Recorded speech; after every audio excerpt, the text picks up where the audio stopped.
student, today we continue the chapter carbon is compounds. Today we discuss on the ethanol. हम लोग बात बच्चों ने बताया था इस कार्बन इस कंपाउंड्स में बहुत से कंपाउंड्स होते हैं, कैसे कंपाउंड का क्या कार्बन कंपाउंड की क्या प्रॉपर्टी इसे प्रीवियस में बताया था। और उसमें जो दो आपका जो मेनली कंपाउंड है जिसका ज़्यादा मात्रा में इस्तेमाल होता है उसको बारे में आपको पढ़ना है इस चैप्टर में। एक इथेनॉल और इथेनोइक एसिड या कार्बोक्सिल एसिड भी कहते हैं उसको।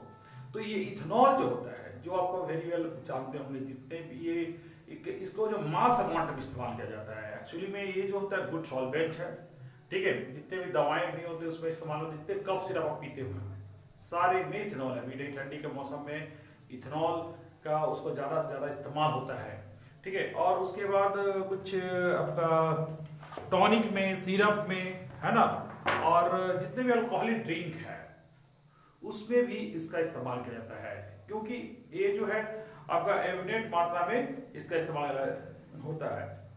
यानी कहने का मतलब ये इथेनॉल जो है एक इम्पोर्टेंट इंटीग्रेंट हो गया, जिसका क्या होता है कि जिसका इस्तेमाल जो है मास अमाउंट में दवाओं में और ये सब में किया जाता है। और मैं ये बताना चाहूँगा कि इथेनॉल का ज़्यादा इस्तेमाल करना स्वास्थ्य के लिए हानिकारक भी होता है। जैसे कि उसको ज़्यादा पीने पर ड्रगनेस जो होता है, मतलब कहने मतलब आदमी को एक जो नशा जिसको कहते हैं, खुमारी सा लगने लगता है ना, माथा चकराने लगता है। जितने भी वाइन्स, जितने दारू जो प्रोडक्ट सारे में अल्कोहल है, ठीक है। उसका देखिए कम सेवन वो एक दवा के रूप में काम करेगा, बट एक्सेस जानबे का एक्सेस एवरीथिंग बैड। एक्सेस कोई भी चीज अच्छा नहीं होता है। अगर एक्सेस उसका ज़्यादा इस्तेमाल करें, सबसे बड़ी प्रॉब्लम है इथेनॉल का कि इथेनॉल कॉज एडिक्शन, वो एडिक्शन पैदा कर देता है। एडिक्शन पैदा करने से प्रॉब्लम ये हो जाता है कि आदमी उसके बगैर रह नहीं पाता है, और जो उसके सामाजिक स्ट्रक्चर को भी और उसका सामाजिक और उसके इकोनॉमिकल सारा चीज पर उसका प्रभाव पड़ता है। इसलिए इसका इस्तेमाल एक इकोनॉमिकल मतलब ये सोच समझ के करना चाहिए। तो इसके हम प्रॉपर्टी बात करेंगे तो इथेनॉल जो है व्हेन रिएक्ट C2H5OH को जो सोडियम से रिएक्शन करते हैं तो बनाएगा सोडियम इथेनॉल ऑक्साइड। इसको बैलेंस कर लीजिए जरा, ठीक है। तो इसमें जरा बैलेंस सबने कर ले हम लोग, ठीक है। तो ये जो होता है ये when reaction with the ethanol with the sodium the form sodium ethoxide और रिलीज H2 गैस। इसकी प्रॉपर्टी है कि अगर वो सोडियम से रिएक्शन करेगा तो ये बनाएगा सोडियम इथेनॉक्साइड, ठीक है, जिसका इस्तेमाल साबुन बनाने में किया जाता है। उसके बाद दूसरा जो इसका जो है दूसरा जो इसका हम लोग बात करेंगे C2H5OH में जो है जब इसको कंसंट्रेटेड H2SO4 से हम रिएक्शन कराते हैं तो ये बनता है C2H4। That means that are the saturated, that is the unsaturated, because in C2H5OH only single bond, लेकिन इसमें क्या होता है डबल बॉन्ड होता है और H2 गेट रिलीज करता है। यानी क्या इसके दो प्रॉपर्टी हो गई। यानी पहला बात कि अगर सोडियम से रिएक्शन करेगा सोडियम इथेनॉल बनेगा, और H2SO4 से करेगा तो ये सैचुरेटेड से अनसैचुरेटेड कंपाउंड बनाता है। अब इसके बाद हम बच्चों में बताया इथेनोइक एसिड हमने बता दिया आपका इथेनॉल के बारे में। इथेनोइक एसिड की बात बताएंगे। इथेनोइक एसिड जो होता है they are the mainly use, जैसे आप लोग ये चाउमीन में खाते होंगे, जैसे ये सोया चिल्ली जो खाते होंगे, है ना। तो सोया चिल्ली जो होता है उसको विनीगर में मिलकर डाल कर बनाया तो खट्टा सा टेस्ट होता है। तो इसका जो इस्तेमाल जो होता है यानी कि इथेनोइक एसिड जो आपको बताए थे कार्बन कंपाउंड का सेकेंड ऑक्सीडेशन में, कि जब इथेनॉल को जब पोटेशियम परमैंगनेट के उपस्थिति में जब किया जाता है कैटलिस्ट रूप में इस्तेमाल किया जाता है तब इथेनोइक एसिड बनता है, ठीक है। तो ethanoic acid way of the preparation of the ethanoic acid, ठीक है। और they are the mainly use the very purpose, जैसे इथेनोइक एसिड का जो इस्तेमाल जो है हम लोग ज्यादातर वाइडली इस्तेमाल करते हैं प्रिजर्व पिकल जो होता है ना, जैसे अचार हो गया और भी बहुत चीजें। देखिए हमारे देश में तो आप इसका अचार तो नहीं खाते होंगे, जैसे कि ये खीरा का अचार, विदेशों में खीरा का अचार खाया जाता है तो उसमें भी उसको प्रिजर्व करने के लिए उसमें ही इस्तेमाल करा जाता है। यानी कहने मतलब जिससे अचार खराब ना हो। हम लोग के देश में तो प्रिजर्वेशन करने के लिए हम लोग तेल का इस्तेमाल करते हैं, लेकिन विदेशों में तेल का इस्तेमाल बहुत कम करते हैं। उसके जगह ये विनीगर का इस्तेमाल करते हैं, क्योंकि वो लोग तेल मसाला खाना जरा कम पसंद करते हैं, ज़्यादातर यही पसंद करते हैं। तो ये विनीगर जो है दैट इज इथेनोइक एसिड, उसमें 5 to 8% अगर वाटर के साथ यूज किया जाता है तो वो हो गया विनीगर, जिसका वायरली इस्तेमाल हम लोग करते हैं। आपको जैसे वो जो भी खाने का डिश जो बनाते हैं हल्का खट्टा स्मेल चाहिए तो उसमें हम लोग इसका इस्तेमाल करते हैं।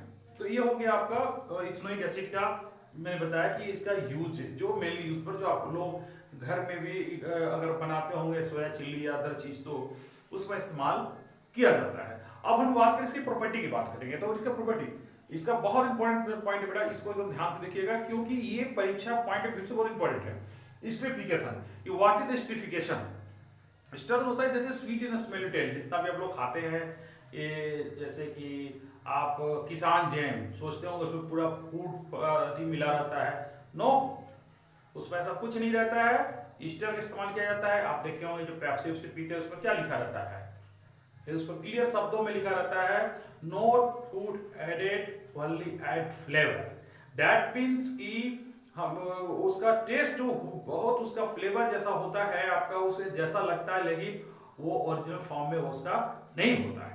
यानी कहने मतलब उसका ईस्टर का इस्तेमाल हम लोग करते हैं। स्टरीफिकेशन के लिए क्या होता है, जब इथेनोइक एसिड को जब reaction with the ethanol, ethanoic acid when reacted with the ethanol in presence of the H2SO4 the form ester, इसको हम लोग इथाइल इथेनोएट भी कहते हैं, इसी को हम लोग ईस्टर कहते हैं, and form H2O। यानी that mean when ethanoic acid react with the ethanol the in presence of the H2SO4 the form so ethyl ethanoate, they are also called ester, और this process is called esterification। बच्चा एक points of view से आपके exam point of view से बहुत important है, इसको ढंग से एकदम देख ही लीजिएगा। दूसरी बात हम लोग आएंगे सपोनिफिकेशन। सपोनिफिकेशन जो होता है इसका जस्ट उल्टा, यानी कहने को जब ईस्टर को, यानी कि जो ईस्टर जो बना जो आपका ये इथेनोइक एसिड से मिलकर इथेनॉल के मिलने के बाद जो ईस्टर बना, इसको ईस्टर को जब हम लोग कैटलिस्ट रूप में जो सोडियम हाइड्रोक्साइड का इस्तेमाल करते हैं तो बनता है ये आपका, इसको हम लोग कहते हैं सोडियम एसीटेट, सोडियम एसीटेट और C2H5 यानी क्या इथेनॉल भी फिर बन जाता है, रिवर्स हो जाता है, यानी कि इथेनॉल फिर से बन जाता है। और ये जो है आपका सोडियम इथेनोएट, इसका मेनली जो use in the production of the soap, so that is called this process is called saponification, है ना, इसलिए इसको हम लोग कहते हैं सपोनिफिकेशन। बच्चों ये भी बहुत इंपॉर्टेंट पॉइंट भी है कि जब हम लोग ईस्टर का इस्तेमाल को जब हम लोग उसको कैटलिस्ट जो सोडियम हाइड्रोक्साइड का इस्तेमाल करते हैं तब जो बनता है सोडियम इथेनाइट, इसका that is mainly used in the shop, this is called saponification.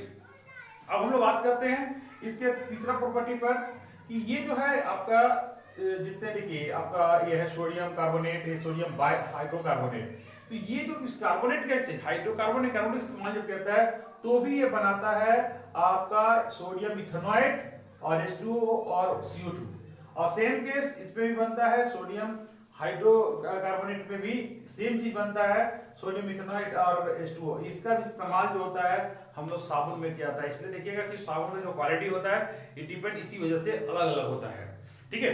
उसके बाद इसका जो तीसरा चौथा बात जो हम लोग बात करेंगे कि जब ये जो इथेनोइक एसिड को जब हम सोडियम हाइड्रोक्साइड से रिएक्शन करते हैं तो सोडियम जो इथेनोएट है और H2O बनता है। यानी कि आप इस पे गौर कीजिएगा कि सोडियम इथेनोएट ज्यादा से बना है, इसको प्रॉपर्टी को याद करने में आपको दिक्कत नहीं होगा। और इसको जो मैं बताया कि saponification, esterification, this the most important topic for the given examination, जो आपका एग्जामिनेशन आना है उसमें हम होगा, ठीक है। अब हम बात करेंगे सोप और डिटर्जेंट के बारे में। हाँ बच्चों मैं बता दूंगा, आप इथेनॉल और कार्बोक्सिल एसिड की जब बात खत्म हो गई तो हम लोग बात करेंगे सोप और डिटर्जेंट, धुलाई की बात किया जाए। देखिए आप लोग यूज करते हैं जो सोप और डिटर्जेंट, तो आपको लगता है सब साबुने हैं, सब सोप ही है। आप जो इस्तेमाल करते हैं जो Rin bar, Surf Excel, all are the not a soap, है ना। आप दुकान में जाकर बोलते हैं साबुन दीजिए निरमा, है ना, निरमा बार दीजिए, है ना, आप बोलते होंगे कि आप एक सर्फ एक्सेल साबुन दीजिए, but it is not a soap, that is the detergent. इसलिए देखिएगा वो स्पष्ट शब्दों में लिखा रहता है कि that is not a soap, that is detergent according to science. और आप जो इस्तेमाल करते हैं जो नहाने धोने का, वो दैट आल्सो ये उसको हम लोग सॉप कहेंगे, ठीक है। तो सॉप और डिटर्जेंट में आखिर डिफरेंस क्या है, what is difference between the shop and detergent? तो देखिए सॉप और डिटर्जेंट में अंतर क्या है। देखिए सॉप में क्या होता है कि सॉप जो है सोडियम एंड पोटेशियम सॉल्ट, अब हमने बताया था सोडियम एथेनॉइट, जिसका जो मेनली इस्तेमाल जो होता है आपका इस्तेमाल जो साबुन बनाने में, इसलिए सल्फोनिफिकेशन जो आपको पता है इससे पहले। तो देखिए इसमें सोडियम और potassium salt of the long chain of carboxylic acid से फॉर्म होता है। यानी shop is the form by the sodium potassium salt of the long chain of the carboxylic acid, ठीक है। ये सोडियम पोटेशियम का कार्बोक्सिलिक लॉन्ग चेन होता है जिससे वो साबुन बनता है। और ये साबुन देखिएगा मिसेल्स पैदा करते हैं। देखिए जब साबुन को जब लगाते हो तो झाग देता है, उसको मिसेल्स कहते हैं, ठीक है। तो हम आगे उसके बाद बताएंगे मिसेल्स का और क्या यूज है, मिसेल्स का क्या है उसको हम बताना चाहेंगे। तो फिलहाल इतना समझिए कि ये जो होता है आपका, ये सोडियम लॉन्ग आपका चेन ऑफ कार्बोक्सिलिक एसिड है, और डिटर्जेंट जो है अमोनियम एंड सल्फोनेटेड सॉल्ट, है ना, sulphonated salt long carboxylic chain है, यानी कि अमोनियम या सल्फोनेटेड का ये इस्तेमाल होता है। इसलिए देखिएगा ये जो होता है डिटर्जेंट्स होता है, they are very harmful for the environment. लेकिन बात है कि ये जो इसका खासियत है कि मिसल्स जो है कोई भी पानी में, चाहे वो सॉफ्ट हो चाहे वो हार्ड हो, सारे में झाग। देखिएगा जो इसका इस्तेमाल शैम्पू बनाने में किया जाता है, इसका इस्तेमाल आपका जो डिटर्जेंट है, जो बार जो इस्तेमाल करते हैं, वो सर्फ जो है उसमें इसका इस्तेमाल मेनली किया जाता है। इसलिए देखिएगा कि जो इसका ज़्यादा इस्तेमाल होने से ये पानी से इन्वायरमेंट पर भी असर पड़ता है। लेकिन अगर इसको सोप का इस्तेमाल करें तो सोप से उतना ज़्यादा असर नहीं पड़ता है, क्योंकि ये बायो फ्रेंडली है, इको फ्रेंडली है, इसलिए इससे दिक्कत नहीं होता है। तो बच्चों आपने समझा कि ये डिटर्जेंट, सॉल्ट और डिटर्जेंट में क्या अंतर है। सॉल्ट जो होता है, सॉल्ट जो है सोडियम एंड पोटेशियम सॉल्ट और लॉन्ग कार्बोक्सिलिक एसिड है, डिटर्जेंट जो है ammonium and sulphonated long chain carboxylic acid का बना हुआ रहता है इसके मॉलिक्यूल। अब बात उठता है कि आखिर साबुन साफ कैसे करता है, ठीक है, आखिर साबुन में ऐसा क्या होता है कि वो कपड़े को साफ करता है। तो देखिएगा कि when we use the soap and detergent, है ना, after coming the contact with the water it form micelles. देखिएगा झाग पैदा करता है। आप जब भी साबुन यूज करते हैं देखिए झाग होता है, सर्फ डालिए हाथ वैसे से करते होंगे लेकिन पूरा झाग आता होगा। तो ये झाग बबल्स जो उसको मिसेल्स कहते हैं। उस बबल्स में दो पॉइंट होता है। एक पॉइंट जो देखिएगा, देखिए इसको आप इस फिगर में आपको बहुत समझाया गया, बहुत अच्छा से समझाया गया। ये कपड़ा है और कपड़े में गंदगी है, और गंदगी ज्यादातर आपका हाइड्रोकार्बन होता है, यानी कि तेल का होगा। देखिए इसे कपड़ा हम पहने हैं, मेरे बालों का जो तेल होगा ये मेरा कॉलर में जाता है, देखिए कॉलर में जाना ब्लैक कलर हो जाता है, ठीक है।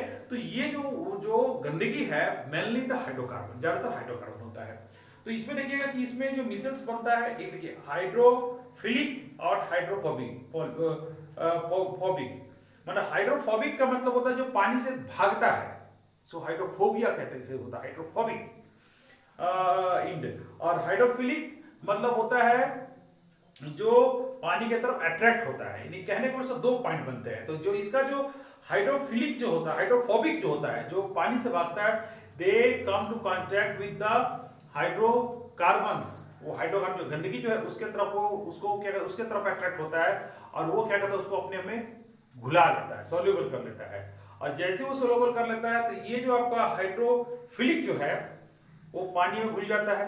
यानी कहने वाले ये पहले ही जो आपका जो हाइड्रोफोबिक है वो आपका एक्शन करेगा, तो एक एक पॉइंट वो घुलाते जाएगा। क्या कहते हैं आपका हाइड्रोफोबिक जो पॉइंट है वो आपका ये जो हाइड्रोकार्बन जो गंदगी है उससे वो मिलते जाएगा और उसको अपने घुलाते जाएगा अगला पॉइंट। इसलिए देखिए कि जो ये कार्यक्रम जब लगातार होते रहता है तो कपड़ा धोने का तरीका भी होता है। देखिए कपड़े वही अगर चमकाने हैं तो उसका धोने का भी तरीका होता है कि कपड़े को जो धोते समय आप उसको जो पटकते क्यों हैं, या आपको देखिए वॉशिंग मशीन उसको घुमाता क्यों है।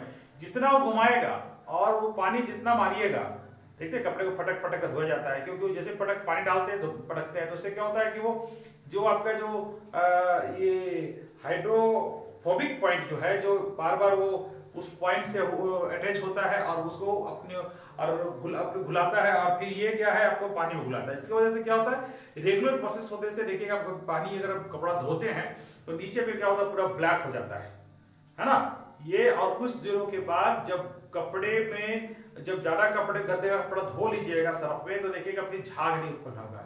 तो हम लोग कहते हैं कि पावर खत्म हो गया सर्फ का, है ना। वो पावर सर्फ खत्म हो जाने का मेन रीजन होता है कि इसका जो मिसेल्स बनने का होता है वो तब तक होता है, उसके भी कैपेसिटी होती है कोई भी सर्फ का जाति का मिसेल्स बनने का। और वो मिसेल्स देखिएगा जो कपड़े गंदे नहीं उसमें मिसेल्स बहुत ज्यादा उठेगा, वो खत्म नहीं होगा क्योंकि उसमें झाग खत्म ही नहीं होता है जल्दी। लेकिन अगर कपड़े ज्यादा गंदे हो, ज्यादा बहुत बहुत दिन से अगर धोया हुआ नहीं कपड़ा है, तो देखिएगा उसमें मिसेल्स कम उत्पन्न होता है, क्योंकि वो जैसे वो झाग उत्पन्न हुआ वो तुरंत उसको क्या करता है कि वो आपका हाइड्रो जो फोबिक पॉइंट है वो उस हाइड्रोकार्बन जो आपकी गंदगी है उसके साथ वो मिल जाता है, और वो क्या करते हैं उस पॉइंट को घुलते जाता है और उसको घुलाते जाता है। तब जाके वो पानी में वो करके वो जब उसको मारते हैं तो पानी में फिर घुल जाता है, तो और फिर वो क्या होता है आपका कपड़ा साफ होता है। ये प्रोसेस होता है कपड़े को साफ करने का। तो बच्चों इस तरह से कार्बन कंपाउंड का ये चैप्टर समाप्त हुआ, और उम्मीद करते हैं इस वीडियो से आपको ज्यादा समझ में आया होगा। अगर कोई भी दिक्कत है तो हमें जरूर कॉल करें या कमेंट्स करें। Thank you.